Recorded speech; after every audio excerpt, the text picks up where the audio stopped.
Hello everybody and welcome on back. I wanted to do another video of weirdness and very disturbing stuff that I want to talk about. And that, this time, is I want to talk about Avatar The Last Airbender. Yay, woohoo! And I want to talk about my history with it. Because I was going to do a video with this before, but some company that doesn't even own the right to it decided they were going to copyright strike it. And I don't know why. I don't know why they did, so I ended up deleting it. And I was just going to talk about one episode. But I want to talk about the whole series. And there is only one episode in that whole series of the original Avatar I do not like. And that is The Great Divide. The Great Divide is the only episode I do not like. And if you don't know what that episode is, it is an episode where you got the main characters and all going down a tunnel where the guy, or not tunnel, it was basically a cavern. Basically, a whole little thing. It's like the Grand Canyon, basically. And the guy gets his arms broken, and now they have to walk through it. But they're also with two groups of people who are constantly fighting. One's a more barbaric type group, and the other one is non-barbaric. And spoilers, the whole fight that they were arguing about was solved by lying. Yeah, that was the whole thing. Yeah, they solved the whole fight with a lie. So, yeah, it was pretty much stupid and a completely meaningless episode. I mean, it was meaningless in the story itself. Now, I've seen a lot of people say there's a couple others that are meaningless, like Guitarra going against, trying to find her, the guy who killed her mother. And I don't think that's meaningless because it shows her character and it shows more of a reality, and it also brings up a question in the end. How is Aang going to take care of the Fire Lord? And I've also seen a lot of people say that the beating the Fire Lord by taking his way of bending is kind of a cop-out. Not really, because if you think about it, it was learning the ultimate technique for the Avatar. Because the Lion Sea Turtles are the ones who gave bending to the Avatars in the original place. Now they taught him to give it or take it away. And that is kind of like a roundabout of how the story goes. You gave power to people, but here's also how to take it away. Plus, it was a different type of bending, because if you heard what the Lion Sea Turtle said, it was, we gave people bending by bending the energy in them. And in the end, the Lion Sea Turtle taught him to bend a person's energy. That's technically what he did, according to the Lion Sea Turtle. So, it's pretty interesting. I like it. And they also hinted at the Lion Sea Turtles back during the library, because they showed an image of it when Aang pulled out a poster, which is really cool, by the way. I love how they hinted to that early in.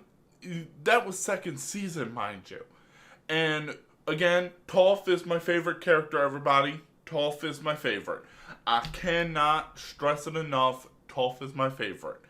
If you know who that is, she is so powerful. I like her. And that's the whole thing. So the characters are well written. Story is actually pretty good. And I love how they made, every character feel more relatable and all. And even Katara, she goes through her ups and downs. And one of her biggest things is her mother. She's upset about it. And when you find out why they actually killed her, it was even more sad, but it also shows how badass her mother was, because she risked her own life. This is what happened, mind you. She told the guy, take me as her prisoner. I'm the last waterbender, knowing it was her daughter. That is how badass she was. She was giving up herself to save her own daughter. And that's how good she is. But it brought up another question. Who told the Fire Nation there was a waterbender? That's a big question right there. Because he said one of our, whatever, basically had somebody telling him. Basically, I can't think of the word right now. But yeah, they had somebody telling them that was. And who was it? Who ratted out Katara? They're scumbags, whoever they were. But yeah, so and when you watch the show, you'll notice hints and things leading to the end. It's as if they wrote the entire story before they even animated it. And I don't know how they did it, but that's how it seems to me. Because if you watch the show, they were hinting things that would happen much later in the series. Back at the beginning. Yes, in the beginning of the series, they were hinting stuff. Like that ship Aang and all went on in the first season. They ended up seeing that ship was put there when their mother was taken. Or not her mother, when the other waterbender was taken. The, what's her name? The bloodbending one, which is really dark. Got really dark in that episode. But yeah, the one who learned bloodbending, she was one of them who actually put it there. So it actually showed back there what happened. So we actually got to see how it got there. I never thought it was Benders that put it there. I thought it was like all the people got attacked on there and the ship got too damaged that they had to abandon it. I never would have thought that. But they showed things that would happen later, but earlier in the series. And it had great character building.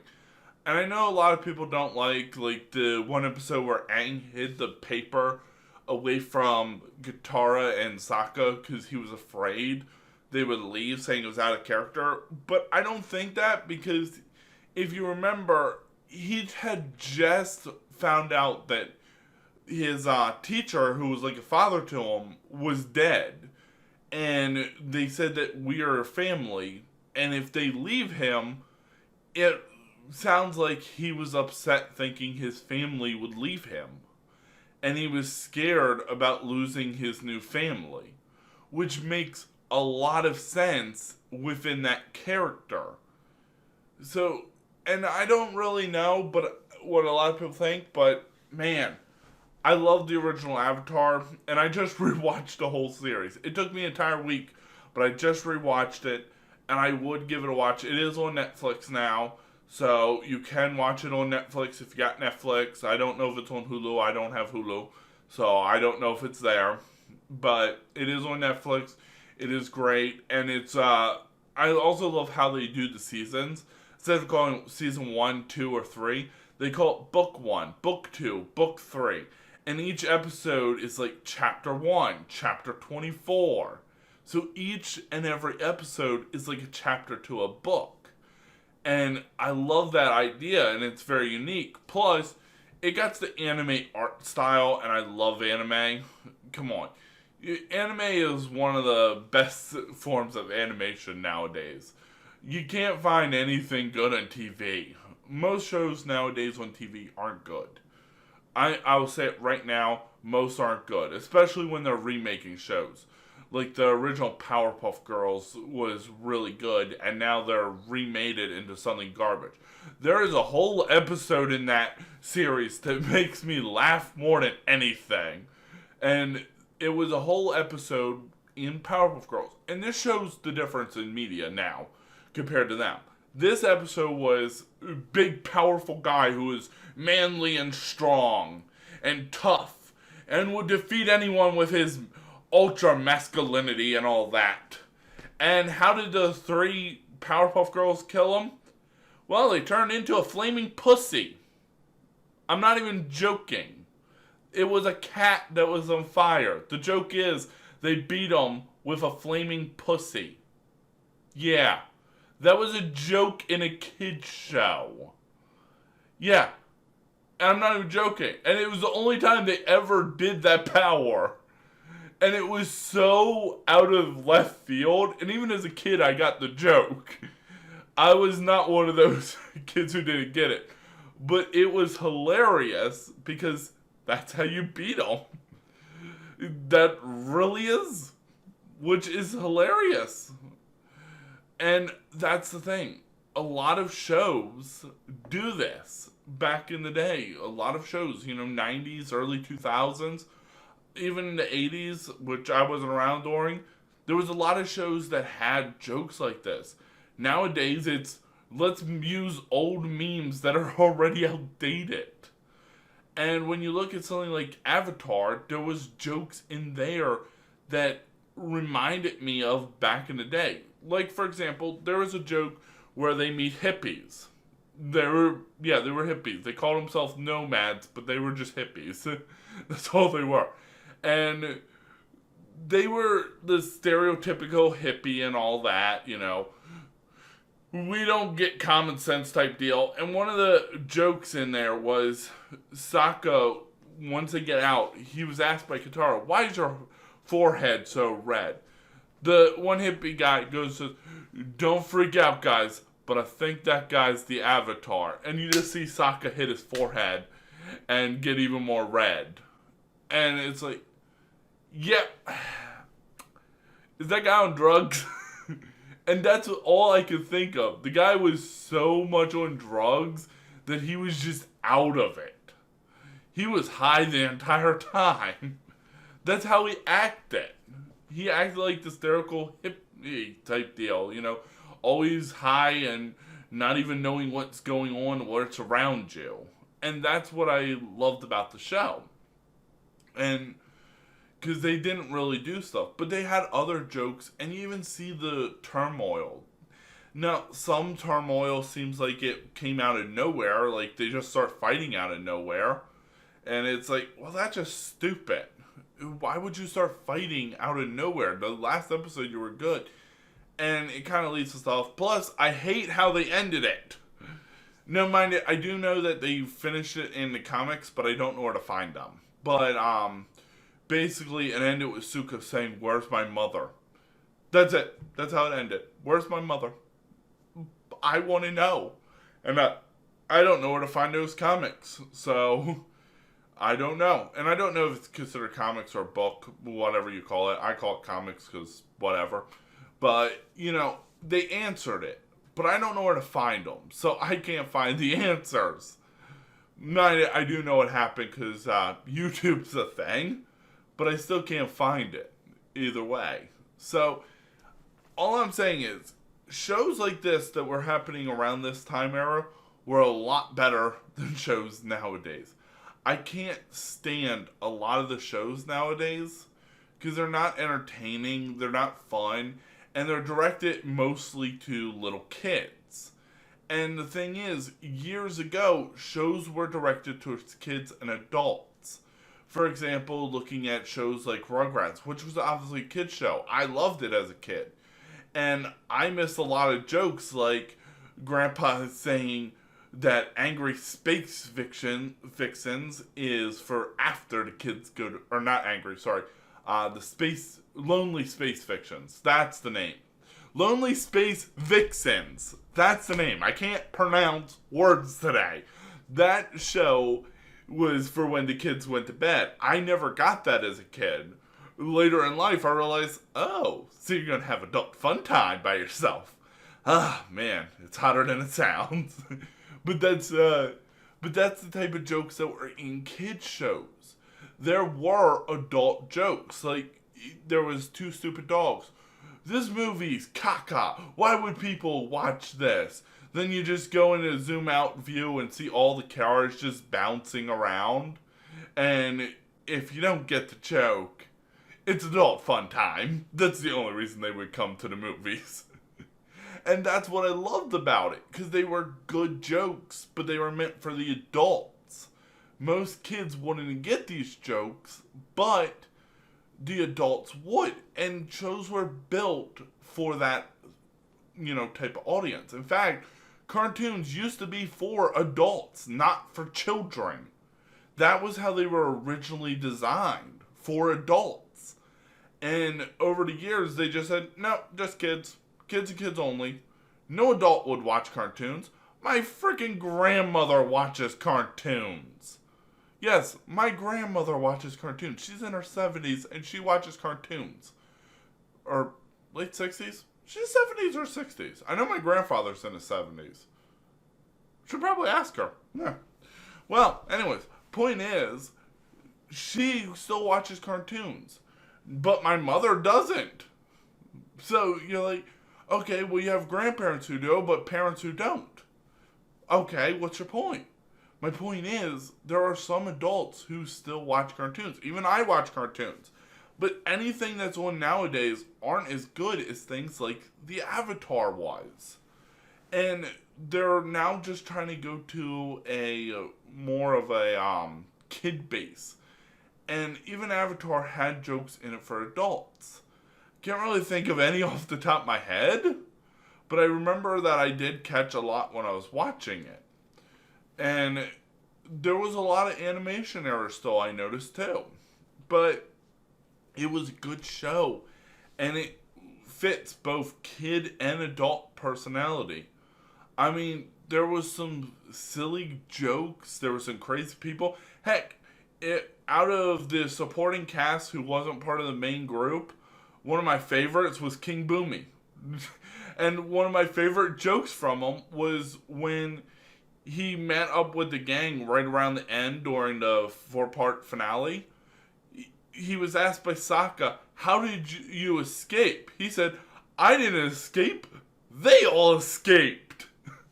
And then it shows you how he took back his entire city and they ran. And it's like, yeah, I guess you didn't escape. Dang. But it showed how powerful he actually was.